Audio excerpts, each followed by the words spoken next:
Welcome to the Waldorf Gridiron Club Podcast, your home for all things football at Waldorf University, the best small college football experience in America.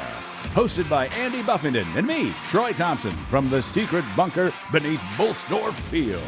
All right, folks, welcome to this episode of the Waldorf Gridiron Club Podcast. Troy, one game left, buddy.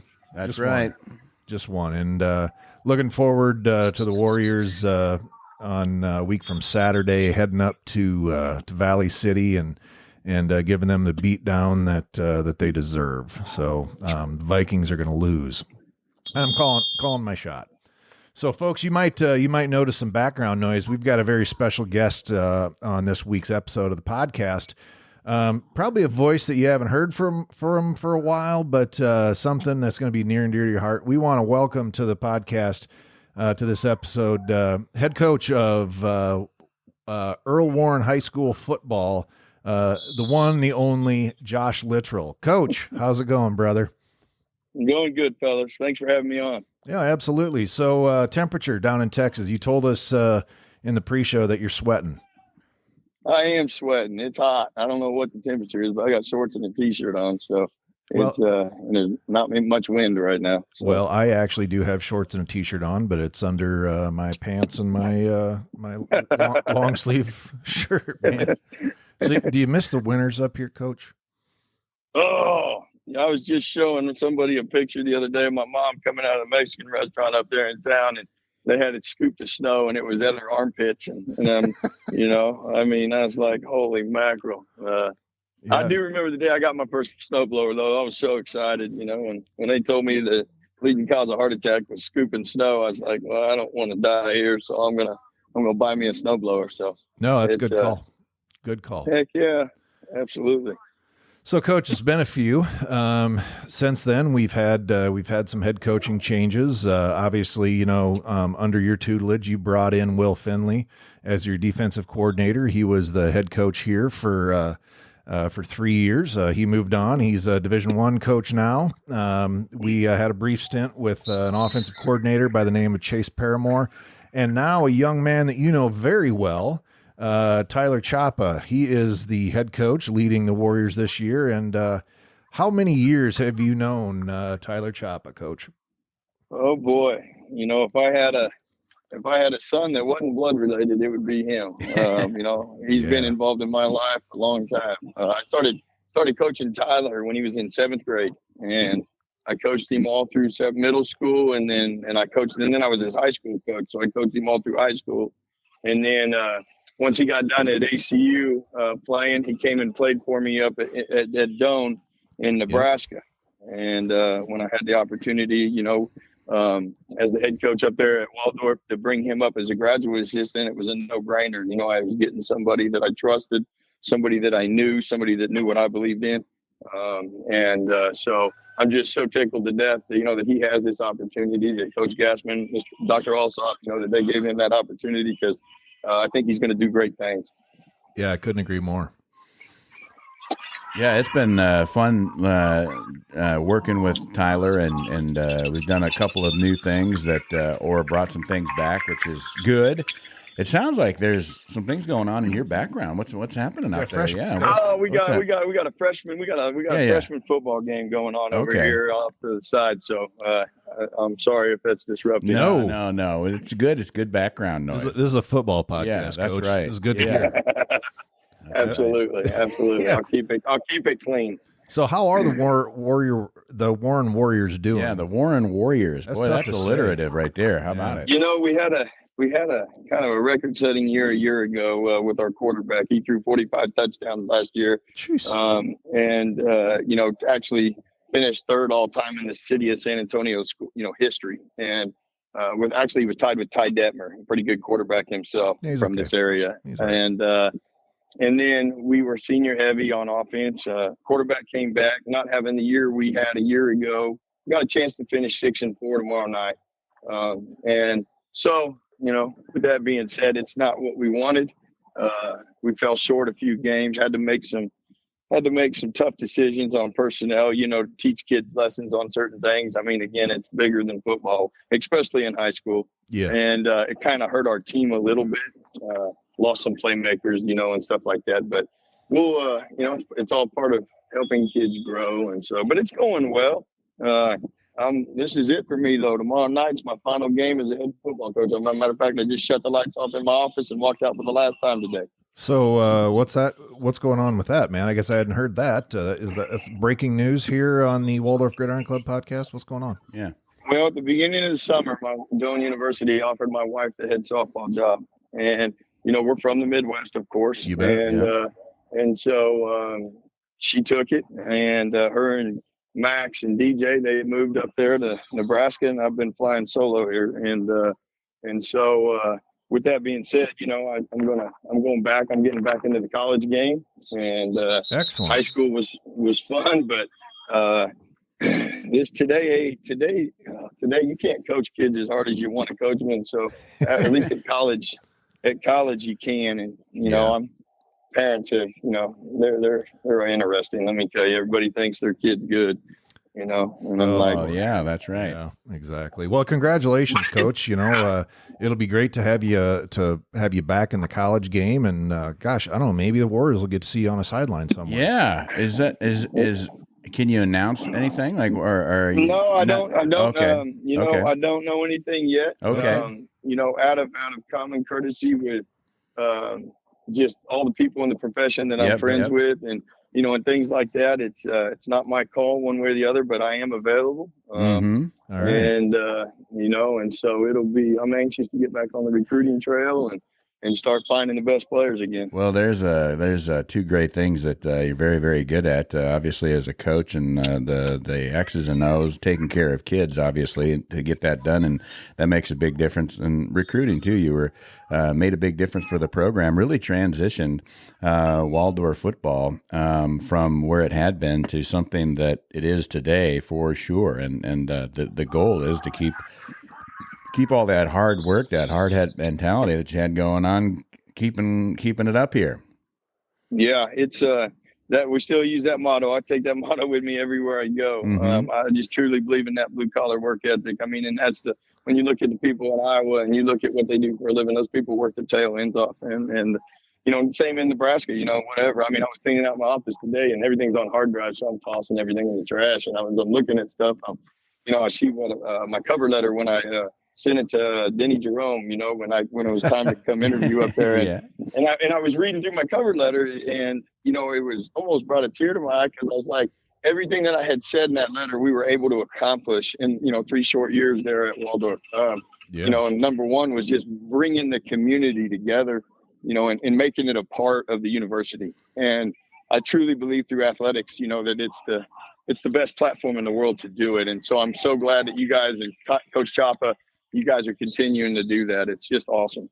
Well, that is big credit to you. We talk about you quite a bit. I don't know if you've heard your name mentioned on the program before, but obviously the Gridiron Club is, doing pretty well as far as the tailgate area, the fans that show up on Saturdays, the culture that has been created at Waldorf since you started here and have passed on from coach to coach, and just that makes for a pretty darn good recruiting part for us too, as the kids show up with their families, and here they come to an NAIA school in kind of the middle of nowhere, and there's just fans everywhere and people having a good time, and the stands are full, and you just don't see that. No, and it's good, and winning cures a lot of that too, but when you recruit locally, and that's a no-brainer. I mean, you got to bring the best talent you can get from, within a certain mile radius around the campus, and you bring those local kids in. That's what puts people in the stands and creates that big environment in a small university that you guys have up there. And so I think that, I know Coach Chapa, I've heard him talk and read some things on him, he's doing the same thing. And so it's a recipe for success. And, so, it'll build your program to last. There's no question. Well, yeah. And let's talk a little bit about this recipe, because the previous coaches here, obviously everybody knows Dave Bolstorff and the success and challenges he may have had, but You go to Greg Youngblood. His career at Waldorf was 9 wins and 45 losses. Kent Anderson came in. You actually replaced him, but he had in his career at Waldorf was 11 wins and 41 losses. And then the 2017 season, Waldorf under your lead goes 6-3. 2018, we went 5-5, but we beat Dickinson 23-22 here in Forest City. But we lost. But we lost a presentation. I still can't figure that one out. Right. and then your last season here, you go 7-3. You finish number 23 in the nation. What was it? What was your recipe for taking a program that was, to say the very least, struggling and taking it up in 3 short years into national prominence? Yeah. Hey, first of all, you're screwing me out of a win though. That first year we were 7-3, and so sorry about that. But that's okay. And who's counting? And apparently you are. Hey, they're tough to come by. That's true. Tough to come by. Yeah. But when I came in, I looked at the roster, and being at Doane University prior, right? I think we finished the season number 9 in the nation the year before I came up to Waldorf, and I just took that same philosophy we had, about. I mean, when you have only a handful of in-state kids on your roster, the games are going to be boring. I mean, you might get talented players, but are they going to be able to stick through the snow? Are they going to be able to stick through the cold? And do you want to build your foundation off of that? And I didn't, I wanted to build my foundation off of Iowa kids, and that's what we did. And we were blessed though. Don't get me wrong. I mean, I inherited Hilton Joseph. I mean, one of the best quarterbacks that freaking come through NAI. I mean, he was special. Yeah. But and some of those guys, Sam Huntley and all of them, but Tino. And so, well, we brought Tino in, and he didn't have any. He was another good one, man. You're going to make it. I love thinking about those dudes, because those dudes gave it everything they got. And then he just bought in. I mean, I don't know if you guys know this, but our first year, we played both ways. I mean, we had people playing both ways of football and college football. I mean, really? We didn't even have enough. We didn't even have enough in practice to have a scout team. So the defense would have to service the offense, and then vice versa. And so it was that much more special. Wow. But what happened was, when we came in right away, we never had any issues, because we installed discipline right away. We held people accountable in the classroom. We were over there I love doing classroom checks. We'd go over there as a coaching staff and get our coffee in the morning and go visit with people on campus and just start building relationships, because I didn't feel that those relationships, were really, really established. And so once we did that, I mean, all the pieces really just started, falling together. I still remember the first time where there was it was Hardee's right there across from the campus. And me and Coach Rorick, offensive line coach, were sitting in there eating, and there's these about 6 old men, and they're sitting in there and they're like, man, I can't believe Waldorf got rid of, that football coach. They're bringing in this guy. He doesn't know what he's doing. And I looked over to Kevin. I said, well, it's about time I introduced myself. So I walked over to the table and I said, good morning, gentlemen. I said, my name is Josh Littrell. I'm the new head football coach. Oh, hey, how you doing? And so it was funny. We're expecting some great things out of you, Coach. Yeah, you bet. Yeah, that's the old barbershop scene there from Friday Night Lights and all that other stuff. Yeah, betcha. Yeah. Great to see the backing. And I think that, one moment that really sticks out and defined everything, we had a little scrimmage at the beginning, and we had a running back break loose for about a 60-yard touchdown, and he did a flip going into the end zone. And this is a story told to me by Denny Jerome after the fact, because just normal me, I lose my stuff, and I'm going down here to rip this dude up and down. And Denny tells the story later that he was standing down in the corner of the end zone, and he said, watch this. So he had already knew what kind of person I was, and that kind of stuff was not going to be acceptable. Mm-hmm, and, and so, that felt good too, but I mean, he saw my vision, and I'll always be grateful for him and Dr. Alsop for giving me an opportunity, on my 40th birthday to, become a college head coach. Yeah. So, well, but the people that are the most specialist to my heart, I don't know if they're still around or if they're all still alive or not, but that chain gang, Those are my people. Those are my people. Yeah. And they are big. I'll tell you what, they are big fans of this podcast. So I love the fact that I don't know if they're still alive because. Oh yeah, hey, Arnie, you bet there.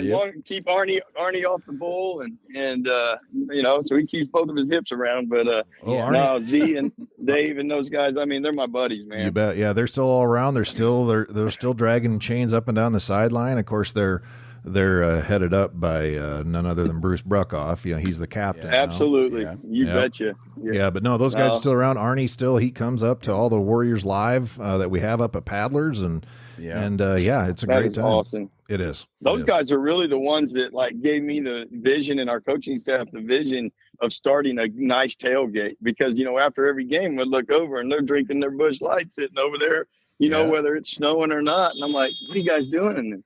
And once I found out you could do that, I was like, man, oh man, this is going to be great. And so really hats off to those guys big time. You really did create a culture that has been carried on through from Finley, who replaced you, and now with Chapa and everything. It's just that community relationship and just getting out there and from the golf course and spending time and just being available and being present. People knew who you were, and that was a big part of it too. People knew you in the community as the Waldorf football coach, and you were accessible and approachable, and I think that made a big difference.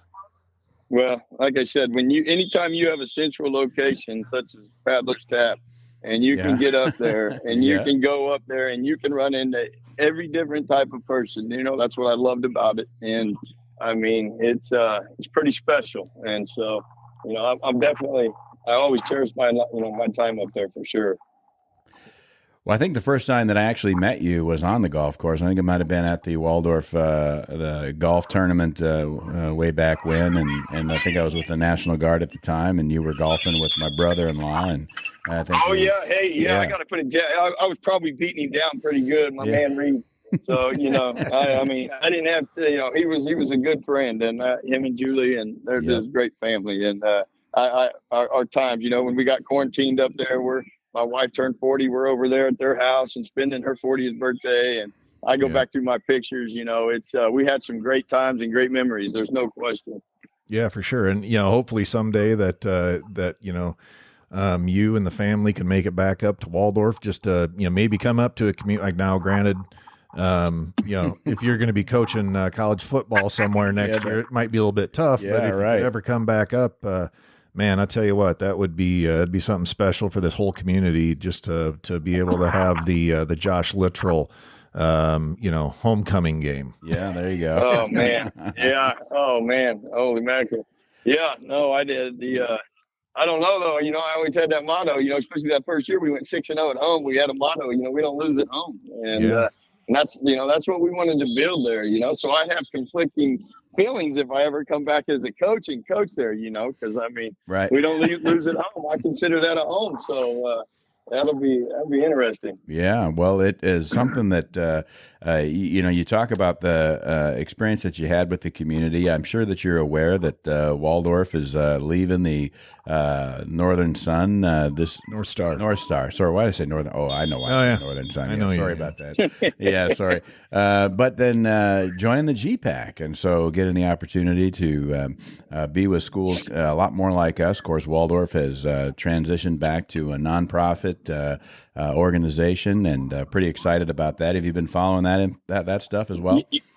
I have. I actually had a conversation with Dr. Alsop, a while ago, when he said that it was happening, and we talked about the Iowa grant, and stuff that's gonna. I lost some players, in recruiting. I mean, Michael Storby, that was. I can't remember the town he was from, but he's playing at Northwestern. He's one of the best receivers in the nation, and I think he really liked us. We really liked him, but we couldn't compete financially at the time.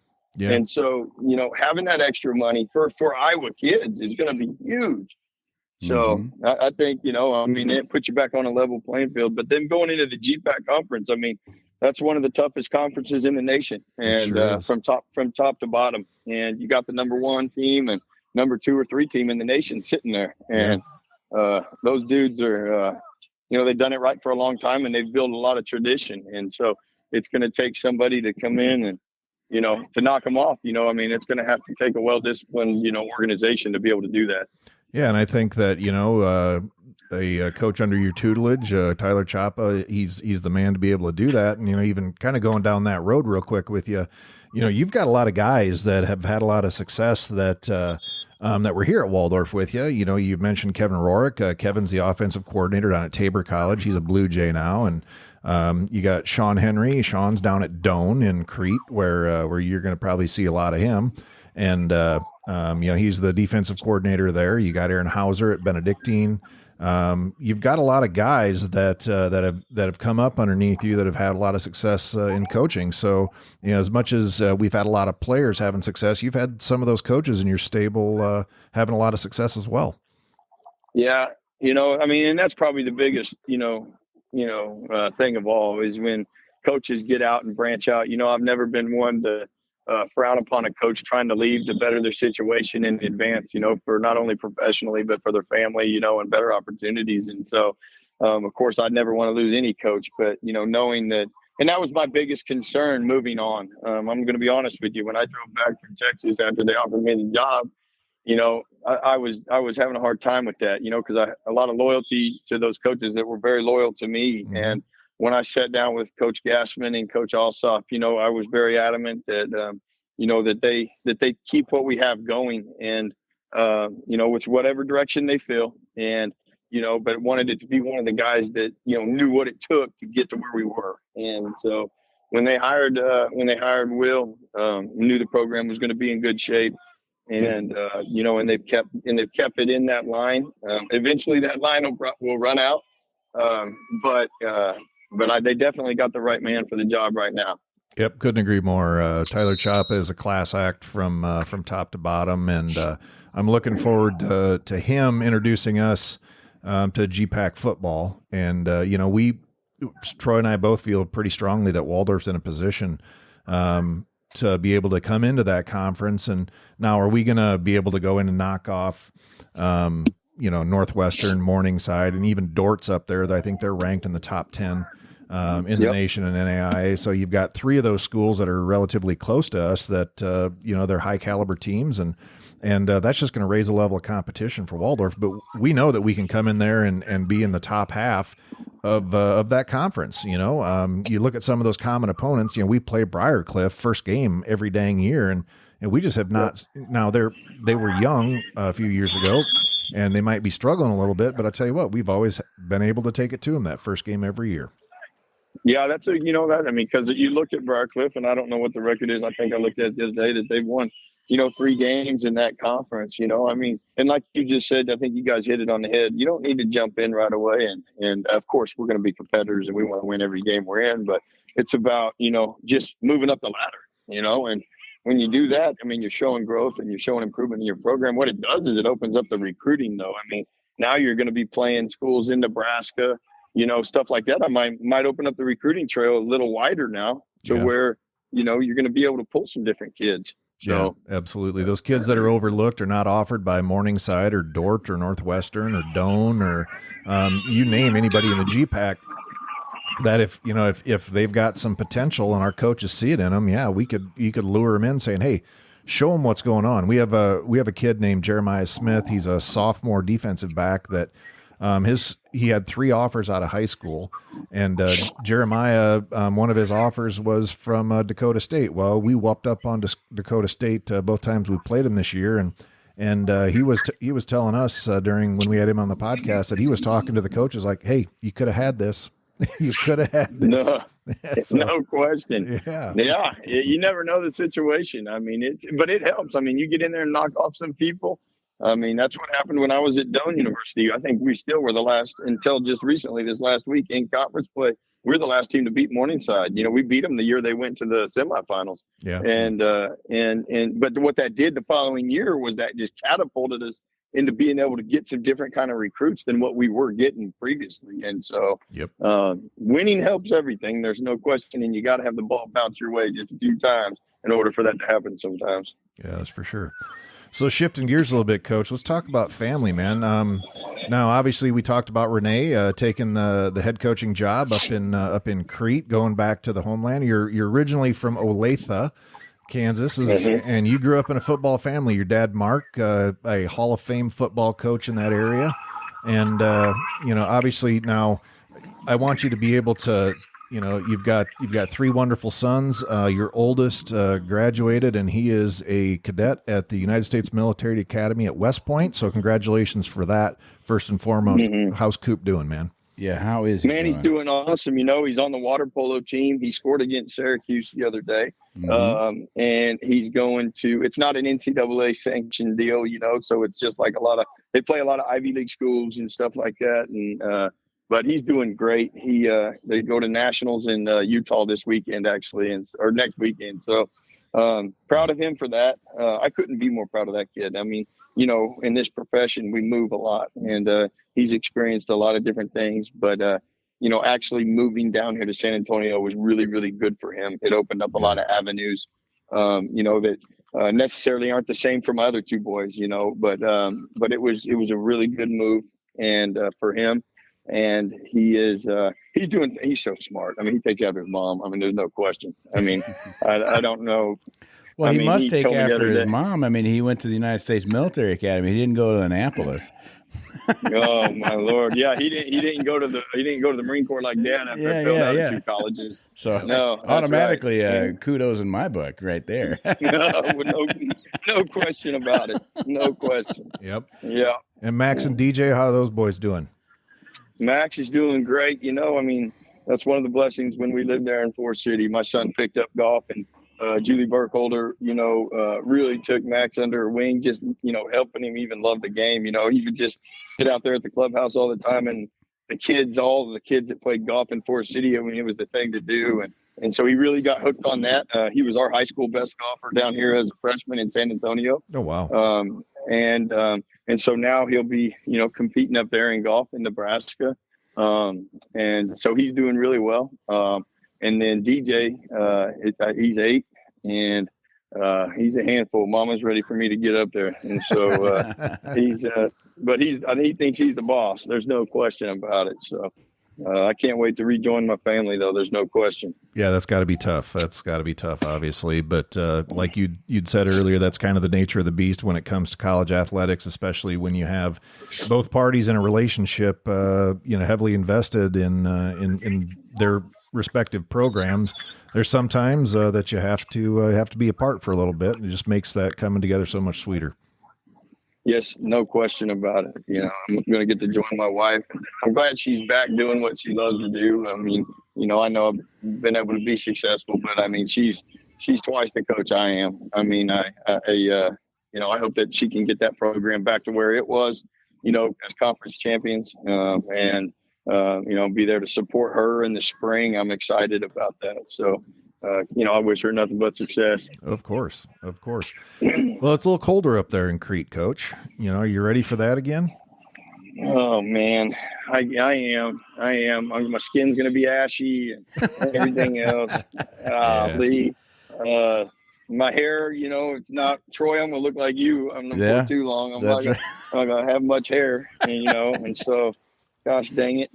But hey, it is what it is. I mean, it's beautiful all the time. You get all the seasons up there. I think that's what I really enjoy about it. Yeah. And being able to, everybody's getting a little older, family members and stuff like that. So to be a little bit closer to home, it'll be nice to be able to get somewhere if we need to.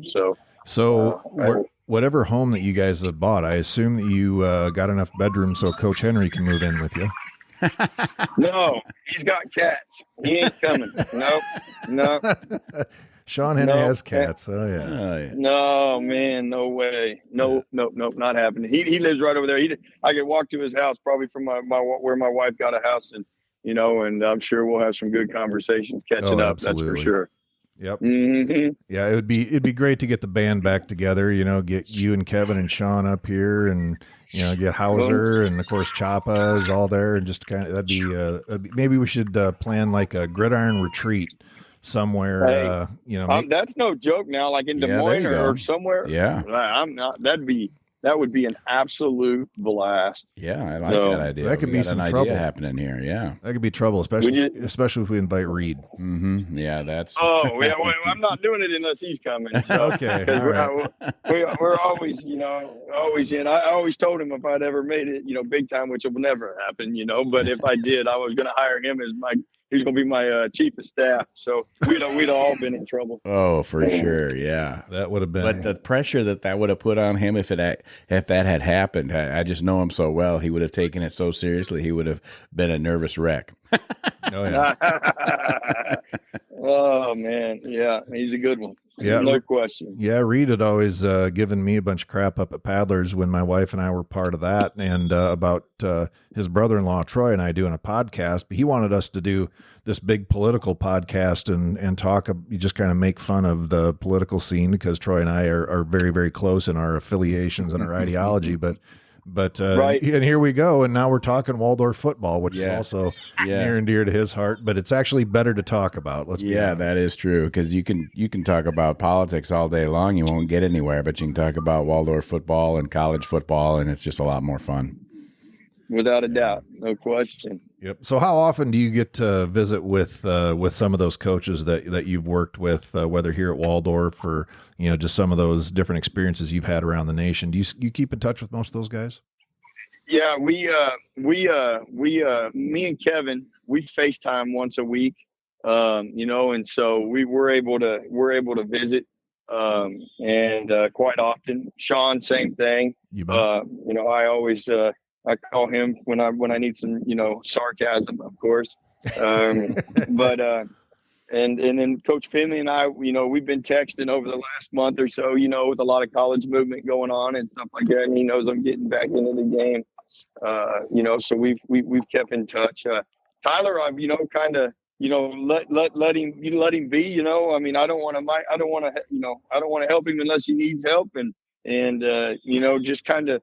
Sometimes with this profession, getting out and, learning on your own and growing on your own and, maybe here and there make a mistake, learn from it, know what you would do differently, because we're all different and we're all trying to put our own spin on things. And so, but I try to keep in touch with those guys. Tyler's dad and I are good friends as well. He's one of my golfing buddies back down here in San Antonio. Oh, yeah. And, and so, Tony spent a couple of weeks up here not too long ago. He was up here and was out and about and in the community and like he owned the place.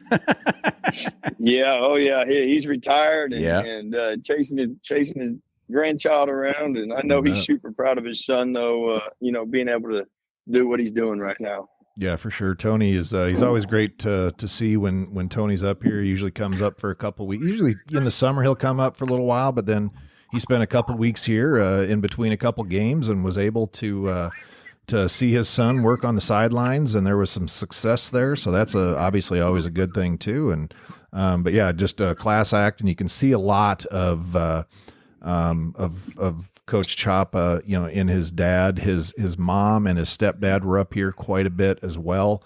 Coming to games, they were even at that last game that was really windy and a little bit cold. Yeah, I think they're up in Wisconsin, I think right now. Yep. If I'm correct.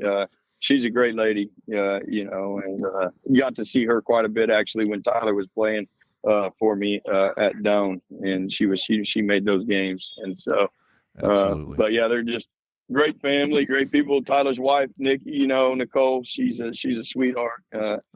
Funny story is she was an all-conference softball player for my wife at Doane. Well, and so you guys put those two together, didn't you? Well, I don't know. Well, yeah, right. We recruited them both to be there. I guess it's just fate how it ended up happening. But they're great people and a great couple for sure. Yeah, absolutely. Well, now, Coach, you had I mean, obviously, with Waldorf and the college coaching experience that you've had, but then you went back and you were coaching high school football down in Texas, but Texas high school football is, that's pretty much nearly college level anyway. I mean, what you're at, was that 5A or 6A or what is it that 6A. So that's big time. Yep. So my question, I guess, is like as a high school coach, what do you think the roles, and plural, are of the high school football coach to prepare those players that are intending to go on and play in college? Yeah, we try to, of course, get them to understand right away that, listen, Nick Saban is not in here looking at you. And, if he was, then we'd be having a different story. And so getting that and understanding that, we try to let them understand, the field that they're on and the opportunities that they have and what the qualities they're going to have moving forward to go into college. And, and because what the misnomer is people think, well, NAIA football, well, I'm better than that. No, you're not. And there's not one of you. And I told them that my first year here, there's not one of you guys that could play for me at Waldorf. Right. And they're like, what are you talking about? So I've showed them the video, when Jeff Jones is running the ball, when Bo's throwing it, and Sam and Tino, and Donovan Jones and all these guys. I'm like, guys. And then not to mention, these dudes are 24 years old. You're going to come in as a freshman. There's a lot that happens in manhood, when you get out of high school. Yep. And so getting them to be realistic, I think, has been the biggest challenge. And a lot of it's not them, it's their parents. And because they all pay somebody to tell them how good they are in private lessons. Well, we don't do that as high school coaches. We're realists with them. And so, but just the discipline side of things, the academic side of things is really big. Their 9th grade year in high school really has an effect on what they do as far as college goes, because colleges take all 4 years of high school and on their transcript. And sometimes those kids, they're 14 years old. They don't understand that at the time. So I think educating them, we have a recruiting meeting at the very beginning of the season with all the parents of all grade levels, so they know what to expect moving forward. And, really helps clear the gray area when it comes to, college recruiting. And then at the end of the day, it's about, what are you doing on the field to get noticed? And so, because once somebody sees some film, well, then now they're going to come, and the first thing they're going to ask is what their grades are like. Yep. They don't want to. They don't want to spend money on a kid to give them a scholarship, and then they're not going to be eligible. Right. I mean, that's ridiculous. Well, and then they all start off with that 4.0 when they step into high school that first day as a freshman, but then they don't realize that those athletic dreams can't be realized if their academic responsibilities aren't met, and that's something that I hear you saying that you're pretty strong on, and that's critical. More kids could do well by hearing that message. Yeah, it's very, very important. I mean, and we have eligibility checks. I think we had 3 to 4 this alone this semester that if they're failing, they don't play. And so it's very important. It's what they're doing though when they're not in season, and even though there's really not an off season in high school football in Texas, because we have what we call athletic periods. So one of their classes is football class. So they have football all year round, and they don't do PE down here. If you're in a sport or an organization, you don't take physical education. So we have them year round. So. Yeah, that's a little bit different than the way they do it up here, I guess. But I mean, obviously it's worked for the state of Texas, and and you being in such a big market like San Antonio down there, was it commonplace for different colleges to come to, whether it's games or practices or just kind of see it? Because obviously, like UTSA is hometown. Big time club there, but was it common for college football coaches to come just kind of check out some of your kids at practice or during games? Yeah, it's pretty common practice. I'll probably see anywhere from, I would say, 35 to 50 colleges every spring and every November, December. Okay. And so they'll all, and all levels. I mean, now we're not going to see the big time, schools right now, because we don't have any of those players, But back when I was here the first time in 2008, we had 8 kids sign Division I scholarships off one team. Jeez. And so it was, so we had, Mac Brown was in here, and all those guys. But now it's more along the lines of, your UTSAs, your Colorado States, MAC schools, stuff like that. But if we have relationships with them, they still, even if we don't have a player, they still come in to say hi, and then they come in to say, hey, what do you got on the freshman and sophomore level? They're so far ahead in recruiting that trying to identify, the next class. Do you ever take time as a high school coach? You look at a kid who's maybe on a going to be on a big frame, 6'5", or in that range, and they've been looking at, I want to be a receiver, and it's like, dude, you've got size 15 feet, you're 6'5", and you're not done growing. Maybe you should be a tight end. Maybe you should be a tackle. Have you ever thought about these? Because as a college coach, darn well those are the guys that you want to put 50, 60, 80 pounds on between their freshman and sophomore years and make an impact on what I think is the most expensive part of the program and scholarship-wise, and those are the guys on the front lines. No, there's no question. I mean, it's you try to project them right away. Down here, what we do is we let them play their freshman year, and we let them play both sides of the football. We have an A and a B team, and then what we do then after in January is we'll have a draft, and the offensive staff will get in, and the defensive staff. And what happens is the offensive staff they get the first picks. They get the quarterback, a running back, and a wide receiver. And then after that, the defense gets the next 11 picks. So what we're doing there is we're projecting, because we're always going to try to build on our defense, and then, where we're hurting down here, I'm not going to lie, down in this entire area, I wish we had people like they do in Iowa and Nebraska. I wish they had linemen, corn-fed dudes that'll punch you right in the face. Yeah. We don't, that's what we're missing. I mean, that's the biggest difference in these games down here is the line of scrimmage. And, I mean, it's not like it is up there where you can just walk in any given school and you're going to find a monster.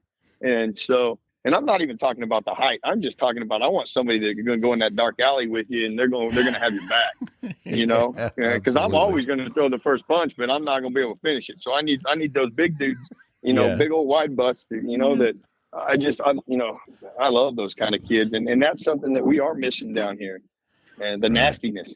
Yeah, all about skill positions. That's what everybody wants, the big splash. They want to be the quarterback. They want to be the guy that's flying down the sidelines, catching the 45-yard pass and breaking up passes on the defensive side, because that's the sexy, shiny part of football. But the reality is you pay your bills right up front. Yeah, that's where everything has to happen. Yep. Yeah. No question about it. Yeah, that's right. I think about we've got offensive lineman, a guy named Liam Stone comes out. He's an Iowa kid and a big dude, not particularly tall, and yet, you could take him down a dark alley, and chances are he's going to get you in the fight. But there's also that you'll probably come out of it okay. Yeah, you'd be all right. Yeah. No question. Yeah. I mean, they got to have some nasty. I want the guys that don't care what they look like. I mean, they're what I love, those old linemen when we were at Waldorf, they go out there I don't know what that small town was on the way to the really nice steakhouse at Brandywine, but there's they had chicken wings, and those guys would go eat these people out of chicken wings. Yeah. Yes. Yeah. Oh. Yeah. You eat them out of chicken wings. That's the kind of, I want chicken wing guys, going to do that, and so, and we had some of those. I thought that they were tough kids, they allowed Bo to do some things back there for sure. Well, I think that some of the best I don't know if they're the best, and this isn't to, diss on our, we've got some, great receivers, great running backs. We're very excited. We just, broke some, school record with, rushing yards and all kinds of amazing things this year. It's been pretty fun to watch, but at the same time, those big guys that we've done those interviews with, particularly the O-line, they acknowledge that, look, nobody's, going to tell us a whole lot of thank you. We're certainly not going to get the press and all that. That's not why we do it. Those are some of the more grounded and fun and funny interviews that we've done, those big guys.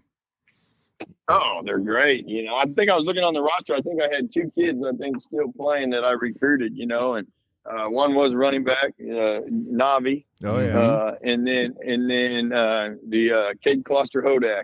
Yeah. Was their center. Cade's, last year, and Andy's, he's not tearing up yet, but that's going to happen. We'll do our senior episode pretty close to Cade, and Navi's the guy. He's the one that broke that record. He's got the rushing yards for Waldorf University, and I think he's got what was the other one? He tied the single single game rushing yards or touchdowns at least, or something in that in this season. So that was pretty fun. Yeah, that was probably one of my biggest regrets, not being able to coach him, because we knew how special he was going to be, and he was just an every now and then guy, at Iowa Central, and we had a good feeling about him, and so. I'm glad that he's been able to be there and help Waldorf have success. Yeah, he's come through for sure. Yeah, your feelings were right about Navi. He's an exceptional athlete.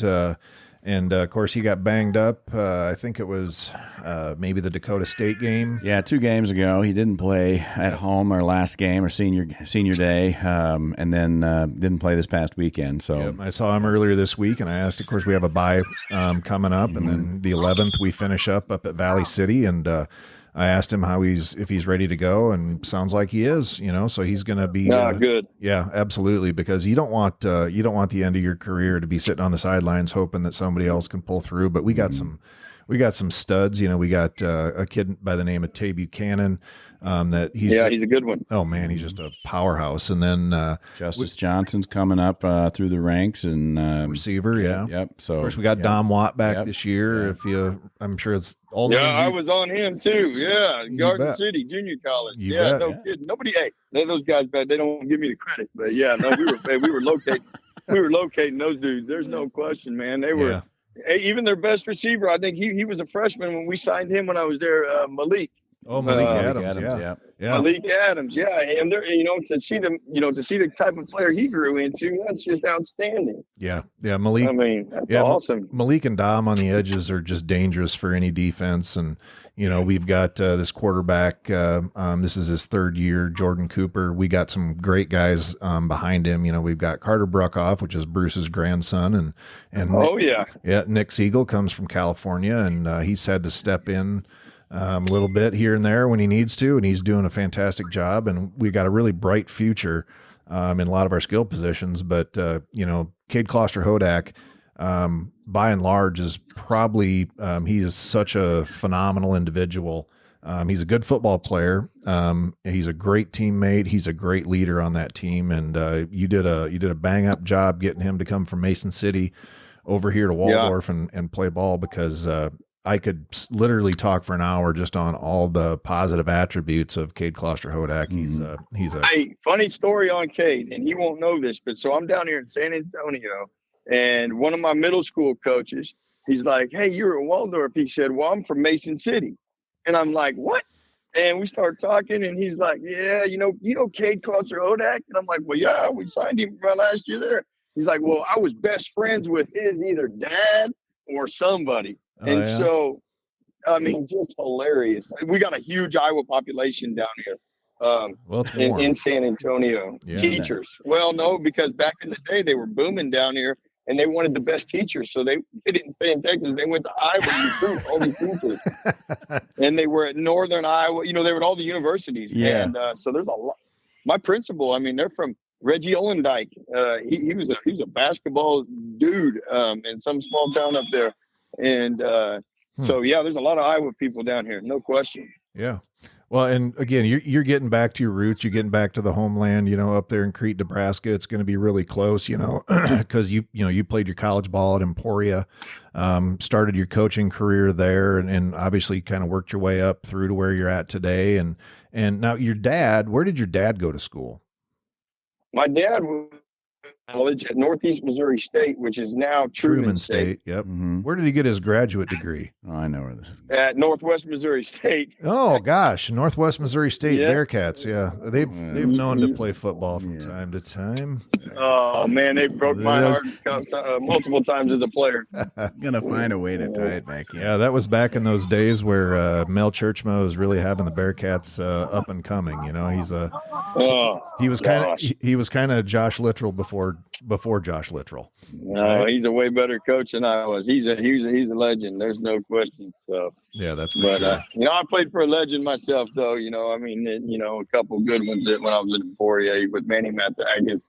And then had a great offensive mind. But then having an opportunity to play for Coach Jerry Kill, who's really and Tracy Clays, who was his defensive coordinator, is the one that really got me into this profession. Out of college. And so I'm actually driving over on Saturday morning to Las Cruces to New Mexico State. Coach Kill's the head coach at New Mexico State now. So I'm going to go stand down on the sideline down there and watch a little football. So what inspired you so you had your dad, obviously, a football coach, and you played football, and you're mixing in with all of these great influences that are coaches. What or who or, when did you know, I guess, who, what, when, to become a coach? I'm 46 right now. And so I guess 6 years old was probably my first time being consistent on a sideline. So I've been on a football sideline for 40 years. My dad, being a high school coach, and I went to everything with him, whether it was clinics or meetings or, and anything. I remember watching film on that stuff that spun around, before it went to VHS tapes. And so, just watching my dad and watching the bond and the, that he had with his fellow coaches, the chemistry, because really that's who we have as our friends in this profession, because we don't get a lot of time around other people. And, so seeing that, and then seeing the relationships that he built with players along the way, I knew that was a pretty good chance, that was going to happen for me. And just when I got in college, I was never a great player by no means. I had one college touchdown as a wide receiver. I was the dude that caught the ball, but only, could run as fast as the other guys could run backwards. Yeah. So I spent a lot of time, studying the game, and that just kind of all fell into place when the time was right. Yeah, absolutely. And that's kind of the way that things need to happen for your life and your career. And that's all good stuff. So your dad, is your dad still coaching? Because he was at Leavenworth last I knew. Is that correct? No, my dad is retired from coaching permanently. He works for Mammoth Sports Construction. Oh, that's right. Yeah. Which they install field turf and do all that stuff. And so he's doing really well there on his second career. And so and then mom's retired from doing hair, so they're. Well, you should tell your dad to get up to Waldorf and get us a family discount on a new field, because. Well, there's no question, and if they don't call him, I'm going to be pissed, because hey, we put a lot of sweat and blood into that place, so I think that would only be right. So, well, I think you had the iconic video footage being out there walking on the floating football field after we had it turfed. Was that you, or was that somebody else? Yeah. And we got 8 inches of rain in an hour. Chad Moore. That was. I know Chad Moore was out there. Was that okay? Yeah. Yeah, that was the video. Crazy. I've never seen anything like it. Yeah. Well, we had a situation not too dissimilar when we had Dickinson down here. Man. And we probably had 5-6 inches of rain in just a short amount of time, and the field was doing it again. Luckily, field handled it. Yeah, it took it all. It was fun. Coach, I'm not going to get into too many details about the Dickinson game. I do the PA, but I will tell you there was a 3.5-hour break there, and I hung out in the tailgate area with the diehards. Anyway, the second half was a lot more interesting from the PA's perspective, I can tell you that. Yes, it was. Bob Euchre. Oh, yeah, there you go. You got it. Nobody's listening anyways. That's right. No, I don't think the Dickinson fans has any love lost for our PA announcer. Yeah, there might be that game. Yeah, I didn't travel to the Dickinson game. I thought about it, but I thought it may not be welcome up there. Well, you might have an arrest warrant. There might be an arrest warrant for him up in Dickinson. I'd get out of jail free card from family from North Dakota. Not going to work. Yeah, and I'll tell you what. I don't like those dudes anyway, so who cares? Well, you're the only coach, since we've been in the North Star, you're the only coach that's beat Dickinson. Yeah. Yeah, well, we should have beat them 2 more times. We lost in overtime and then lost on a last-second field goal, it ticks me off. Yeah, because, that was that was probably a game-changing moment in my career. We went up there our first year and got beat 45-0. And I've never been shut out of anything, even part of it, and I took a picture of that scoreboard on that day and I brought that back and we looked at that and that never, we vowed to never let that happen again. Yep. And so it was very important. Yeah, it was I didn't like those dudes. Well, we've closed the chapter on the relationship with the Blue Hawks, even the North Star, and moving on to the. Well, we got that one more game up at Valley City on the 11th. Guys travel up there, and we had him on the ropes when we had him here in Forest City, and a tale of two different teams. Yep, absolutely, and came out at half, and they were pretty fired up, made some adjustments, and the wind got taken out of our sails, and unfortunately we dropped that game there in the second half. But that's why we play the game. You got to learn from it, grow, get better, and don't let it happen again. Yeah, no question. Absolutely. Well, I'll tell you what, I'm really fired up about this. We're going to organize something. The Gridiron Club is moving along, got a great website, waldorfgridironclub.org, and it's something that folks have been visiting. We'll have to, I think we've got a tab in there for events and things like that. And I think we're going to be working on this, maybe a reunion in Des Moines or something like that. We'll do the Traveling Gridiron. We could do the Traveling Gridiron. Yeah, we'll have to do a meeting. Yeah, that'd be a good idea. That'd be great. June is always the best time for that kind of stuff. So, all right, that sounds like a plan, Coach. We'll get absolutely, guys. We'll get the smart people in the room to start putting their heads together and figure out how we can invade Des Moines. And you're going to have to make sure that that you're going to grab Coach Henry. And hell, you'll probably have to drive him. But none of his cats.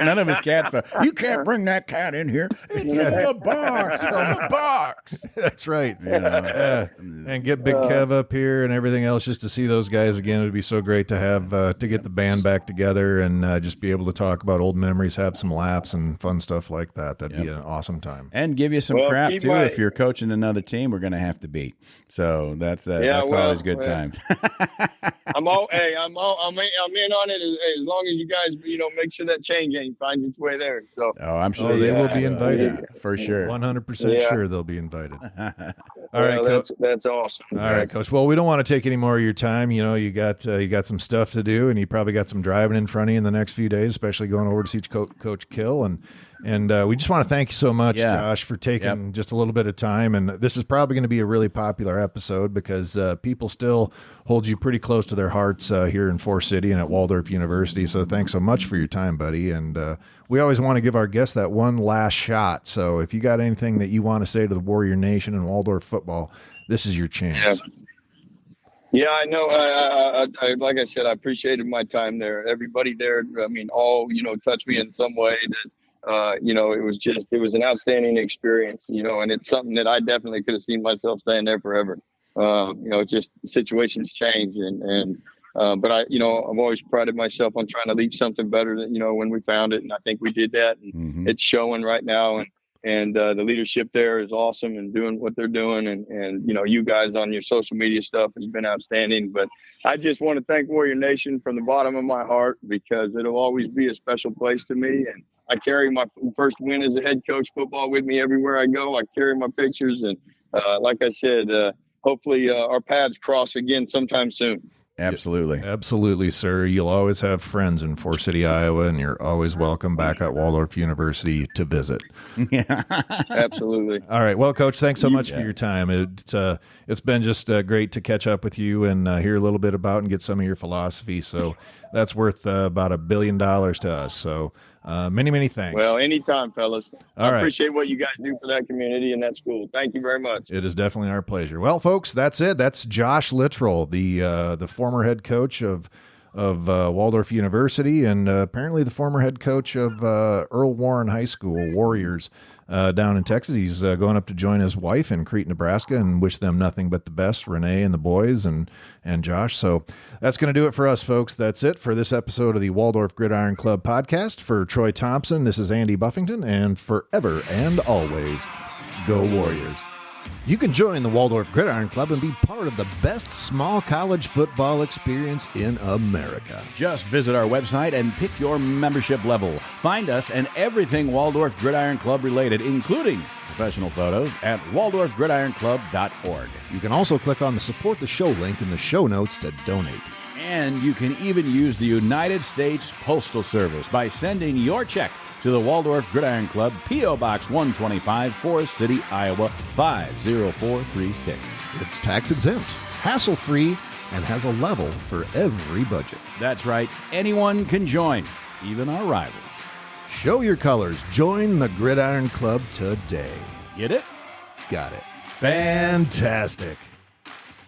The Waldorf Gridiron Club Podcast is hosted by Andy Buffington and me, Troy Thompson. Produced by Sunnyside Farm Studios in beautiful rural Forest City, Iowa. Platformed by Buzzsprout and music by Soundstripe. The Waldorf Gridiron Club is a 501c3 nonprofit organization dedicated to the student athletes of the Waldorf University football program. Our mission is to assist the program in maintaining the best small college football experience in America.